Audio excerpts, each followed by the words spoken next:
Hello friends, இன்னைக்கு நம்ம ஒரு சூப்பரான இன்ஃபர்மேஷன் பத்தி தான் பார்க்க போறோம். அதாவது எஸ்எஸ்சி ல இருந்து கம்பைன்டு கிராஜுவேட் லெவல் எக்ஸாமினேஷனுக்கான வேலையை வந்து அறிவிச்சிருக்காங்க. கிட்டத்தட்ட 17,000க்கு மேற்பட்ட வேகன்சிஸ் கொடுத்திருக்காங்க. இந்த வேலைக்கு டிகிரி முடிச்சவங்க அப்ளை பண்ணிக்கலாம். இப்போ அந்த வேலைக்கு யாரெல்லாம் அப்ளை பண்ணலாம், இதுக்கு தேவையான எலிஜிபிலிட்டி என்ன, இதை பத்தின மொத்த இன்ஃபர்மேஷன் தான் இந்த வீடியோ வந்து பார்க்க போறோம்.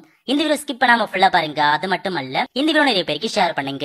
இப்போதைக்கு எஸ்எஸ்சி ல இருந்து கம்பைன்டு கிராஜுவேட் லெவல் எக்ஸாமினேஷனுக்கான ஒரு நோட்டிபிகேஷன் வந்து கொடுத்திருக்காங்க. ஃபர்ஸ்ட் உங்களுக்கான இம்பார்ட்டன்ட் டேட் கொடுத்திருக்காங்க. இந்த வேலைக்கு நீங்க எப்ப அப்ளை பண்ணலாம்னா 24/6/2024 இருந்து 24/7/2024 வரைக்கும் இந்த வேலைக்கு நீங்க ஆன்லைன் மூலமாக அப்ளை பண்ணிக்கலாம். அதே மாதிரி அப்ளை பண்ண சொல்லி ஏதாச்சும் மிஸ்டேக் பண்ணினா அதை கரெக்ஷன்ஸ் பண்றதுக்கான தேதி கொடுத்திருக்காங்க. 10/8/2024 இருந்து 11/8/2024 வரைக்கும் உங்களுக்கான அப்ளிகேஷன்ல நீங்க கரெக்ஷன்ஸ் பண்ணிக்கலாம். ஓகே, நெக்ஸ்ட் வந்து பார்த்தா எக்ஸாம்க்கான தேதி கொடுத்திருக்காங்க. டயர் 1 எக்ஸாமினேஷன் பொறுத்த வரைக்கும் செப்டம்பர் டு அக்டோபருக்குள்ள உங்களுக்கான எக்ஸாம் இருக்க போது. டயர் 2 எக்ஸாமினேஷன் பொறுத்த வரைக்கும் டிசம்பர் மந்த் இருக்க போது. ரெண்டு எக்ஸாமே கம்ப்யூட்டர் பேஸ்டு மூலமாக தான் உங்களுக்கான எக்ஸாமினேஷன் வைக்கிறாங்க. ஓகே, இதுல பல்வேறு பதவிகள் கொடுத்திருக்காங்க. எல்லாமே வந்து குரூப் பி மற்றும் குரூப் சிக்கான பதவி வந்து அறிவிச்சிருக்காங்க பல்வேறு டிபார்ட்மெண்ட்ல. சோ ஃபர்ஸ்ட் கொடுத்திருக்காங்க பாருங்க, இது வந்து பாத்தீங்கன்னா பே லெவல் 7க்கான ஒரு வேகன்சிஸ் பத்தி கொடுத்திருக்காங்க. இது எல்லா போஸ்டிங்குமே சேலரியை பொறுத்த வரைக்கும் ஸ்டார்டிங் வந்து 44,000 வந்து சேலரி ப்ரொவைட் பண்றாங்க. ஒவ்வொரு பதவியா கொடுத்திருக்காங்க பாருங்க. அசிஸ்டன்ட் செக்ஷன் ஆபீசர் கேட்டிருக்காங்க. எல்லாமே எங்க இருந்துன்னா ஒவ்வொரு டிபார்ட்மெண்ட்ல இருந்துமே கொடுத்திருக்காங்க. எல்லாத்துக்குமே வந்து ஏஜ் மெட் கொடுத்திருக்காங்க. செக் பண்ணி பாத்துக்கோங்க. இப்போ செக்ஷன் அசிஸ்டன்ட் செக்ஷன் ஆபீசர் பொறுத்த வரைக்கும் இந்த சென்ட்ரல் செக்ரட்டரி சர்வீஸ்ல 20 வயசுல இருந்து 35 வயசு 30 வயசுக்குள்ள அப்ளை பண்ணலாம். அதே மாதிரி ஐபில வந்து பார்த்தா 18 வயசுல இருந்து 30 வயசுக்குள்ள இருக்கவங்க அப்ளை பண்ணலாம். இந்த மாதிரி ஒவ்வொரு பதவிக்கும் ஒவ்வொரு டிபார்ட்மெண்ட்டுக்கு ஏற்ற மாதிரி ஏஜ் மெட் மென்ஷன் பண்ணிருக்காங்க. செக் பண்ணி பாத்துக்கோங்க. அதுக்கப்புறம் வந்து பார்த்தா இன்ஸ்பெக்டர் கேட்டிருக்காங்க இன்கம் டாக்ஸ் டிபார்ட்மெண்ட்ல.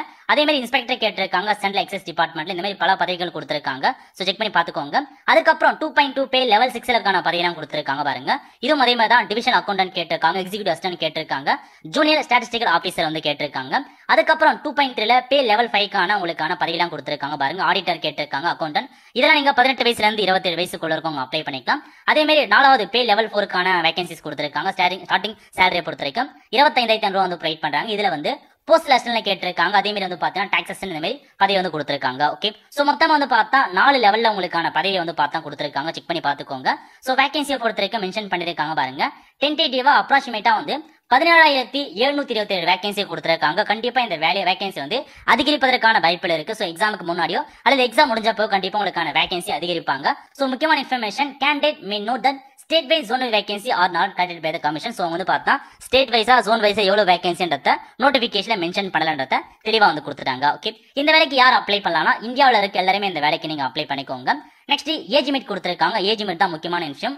அதாவது ஒரு சில பதவிகளுக்கு வந்து பாத்தீங்கன்னா 18 வயசுல இருந்து 27 வயசுக்குள்ள கொடுத்திருக்காங்க. ஒரு சில பதவிக்கு 20 வயசுல இருந்து 30 வயசுக்குள்ள இருக்கவங்க அப்ளை பண்ணலாம். ஒரு சில பதவிக்கு வந்து 18-30, ஒரு சில பதவி வந்து 18-32. அந்த நோட்டிபிகேஷன் முன்னாடியே பாத்துருக்காங்க.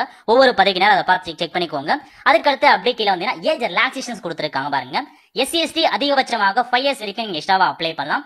ஓபிசியா இருக்கீங்கன்னா 3 இயர்ஸ் வரைக்கும் எக்ஸ்ட்ராவா அப்ளை பண்ணலாம். அதே மாதிரி PWD கேட்டகரி கொடுத்திருக்காங்க. உண்மையா செக் பண்ணி பாத்துக்கோங்க. யார் யாருக்கு எவ்வளவு ஏஜ் ரிலாக்சேஷன் கொடுத்திருக்காங்க செக் பண்ணிட்டு அதுக்கேற்ற மாதிரி நீங்க அப்ளை பண்ண பாருங்க. ஓகே, சோ நெக்ஸ்ட் அடுத்த கட்டமாக உங்களுக்கான முக்கியமான இன்ஃபர்மேஷன் கல்வி தகுதி தான். சோ இந்த கம்பைன்ட் கிராஜுவேட் லெவல் அவங்களே சொல்லிட்டாங்க கிராஜுவேட் லெவல் எக்ஸாமினேஷன்.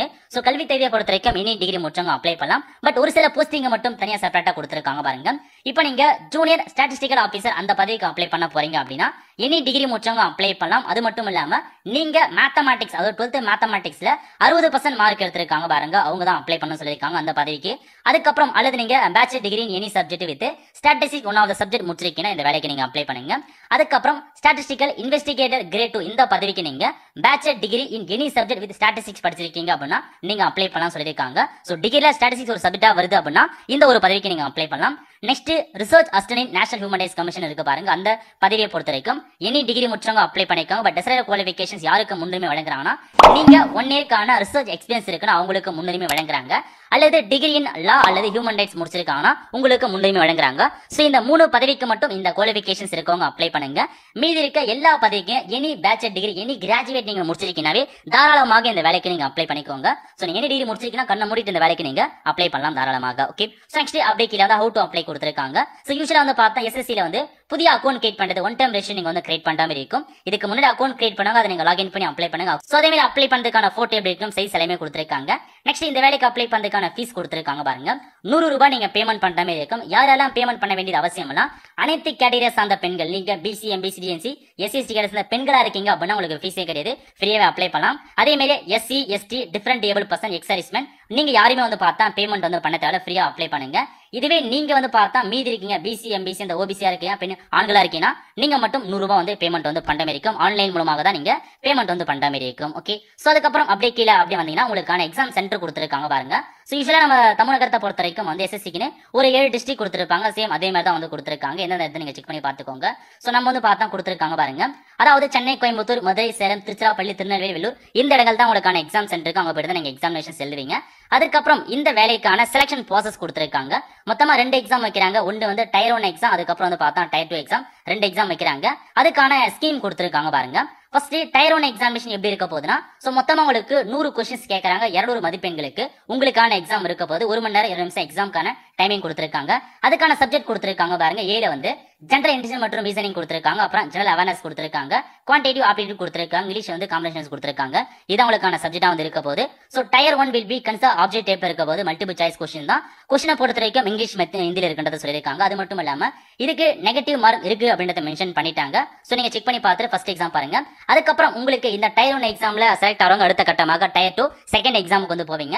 இதுல வந்து பாருங்க பேப்பர் 1 இருக்க போது. பேப்பர் 1லயே வந்து பார்த்தா செக்ஷன் 1 செக்ஷன் 2 வந்து பிரிக்கிறாங்க. அத செக்ஷன் 2ல மாடியூல் பிரிக்கிறாங்க. இந்த மாதிரி நிறைய வந்து இருக்குதுங்க. சோ செக் பண்ணி பார்த்துக்கோங்க. சோ ஒன் பண்ணா பார்க்கலாம். சோ டயர் 2 எக்ஸாம் பொறுத்த வரைக்கும் ஃபர்ஸ்ட் பேப்பர் 1 வைக்கிறாங்க. பேப்பர் 1ல செக்ஷன் 1 இருக்க போது. இந்த செக்ஷன் 1ல மாடியூல் 1 வந்து பார்த்தா மேத்தமெட்டிக்ஸ் எபிலிட்டிஸ், மாடியூல் 2ல வந்து பார்த்தா ரீசனிங் வைக்கிறாங்க. இத மொத்தமா வந்து ஒரு 60 क्वेश्चंस வந்து இருக்க போது. ஓகே, அதுக்கப்புறம் செக்ஷன் 2 இருக்கு பாருங்க. செக்ஷன் 2ல வந்து மாடியூல் 1 மற்றும் மாடியூல் 2 வந்து பிரிக்கிறாங்க. இதுல மொத்தமா 70 क्वेश्चंस கேக்குறாங்க. அதுக்கப்புறம் செக்ஷன் 3ல மாடியூல் 1 இருக்க போது. இதுல ஒரு 70 क्वेश्चंस இருக்குது. ஓகே, அதுக்கப்புறம் வந்து பார்த்தா செக்ஷன் 2ல வந்து பாத்தீங்கன்னா அப்படியே அவங்க கீழே கொடுத்துருக்காங்க பாருங்க. செக்ஷன் 3 மாடியூல் 2 அறிவிச்சிருக்காங்க. டேட்டா என்ட்ரி ஸ்பீட் டெஸ்ட் வைக்கிறாங்க. டேட்டா என்ட்ரிக்கான மட்டும் அவங்களுக்கு மட்டும் தான் அது இருக்க போது. அதுக்கப்புறம் பேப்பர் 2 வந்து பார்த்தா ஸ்டாட்டிஸ்டிக்ஸ் இருக்காங்க. 100 மதிப்பெண்கள் இருக்க போது. ஓகே, சோ இதான் உங்களுக்கான செக்ஷன் இத கொடுத்துருக்காங்க பாருங்க. அதாவது tier 2 will including containing paper 1 மற்றும் பேப்பர் 2 2 எக்ஸாம் இருக்க போது. செப்பரேட் ஷிஃப்ட் டே கொடுத்துருக்காங்க. உங்களுக்கு வேற நாட்கள்ல உங்களுக்கான எக்ஸாம் இருக்க போது. Paper 1 is compulsory for all the post. எல்லா போஸ்ட்டுக்குமே வந்து பேப்பர் 1 வந்து கம்பல்சரி நீங்க எழுதுற மாதிரி இருக்கும். பேப்பர் 2 பொறுத்த வரைக்கும் யாருக்கு வைக்கிறாங்கன்னா who apply for the post of junior statistics officer அந்த பதவிக்கு அப்ளை பண்ணீங்கன்னா உங்களுக்கு மட்டும்தான் பேப்பர் 2 இருக்க போது. அது மட்டும் இல்லாம சோ நீங்க வந்து பாத்தீங்கன்னா அந்த ப்ரோக்ராம் இம்ப்ளிமெண்டேஷன் மற்றும் ஸ்டாட்டிஸ்டிக்கல் இன்வெஸ்டிகேட்டர் கிரேட் 2 இந்த 2 பதவிக்கு மட்டும் பேப்பர் 2 இருக்க போது.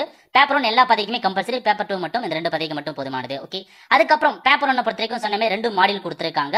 இந்த மாதிரி நீங்க செக் பண்ணி பார்த்துக்கோங்க எந்த மாதிரி கொடுத்துருக்காங்க. எல்லாமே நீங்க செக் பண்ணி பார்த்துட்டு சோ தெளிவா நீங்க வந்து அப்ளை பண்ண பாருங்க. மொத்தமா உங்களுக்கு சோ டயர் 1 டயர் 2 2 எக்ஸாம் இருக்க போது. டயர் 2ல மட்டும் நிறைய பேப்பர் இருக்குது, நிறைய மாடியூல் கொடுத்துருக்காங்க. ஓகே, சோ அதுக்கப்புறம் அப்படியே கீழே வந்தீங்கன்னா உங்களுக்கான சிலபஸ் கொடுத்துருக்காங்க. சோ இந்த சிலபஸ் ரெஃபர் பண்ணவே போதுமான இந்த ஜாப் நீங்க வந்து பார்த்தா கிளியர் பண்ணலாம். சோ சிலபஸ் ரொம்ப இம்பார்ட்டன்ட். நோட்டிபிகேஷனே சிலபஸ் கொடுத்துருக்காங்க. அதை பார்த்து நீங்க ரெஃபர் பண்ண பாருங்க. ஓகே, சோ இதான் பேசிக்கா கொடுத்துருக்க இன்ஃபர்மேஷன். சோ அது கீழே வந்தீங்கன்னா எப்படி அப்ளை பண்ணது அதுக்கான இன்ஃபர்மேஷன் பிபிடி மெத்தட்ல கொடுத்துருப்பாங்க. அதை பார்த்து நீங்க அப்ளை பண்ணலாம். அவ்வளவு ஃப்ரெண்ட்ஸ். சோ இதான் உங்களுக்கான நோட்டிபிகேஷனுக்கான மொத்த இன்ஃபர்மேஷன். கண்டிப்பா இந்த வீடியோ செலக்ட் பண்ணுங்க. அது மட்டும் அல்ல இந்த வீடியோ நிறைய பேருக்கு ஷேர் பண்ணுங்க. அடுத்து ஒரு நல்ல சந்திப்போம். நன்றி, வணக்கம்.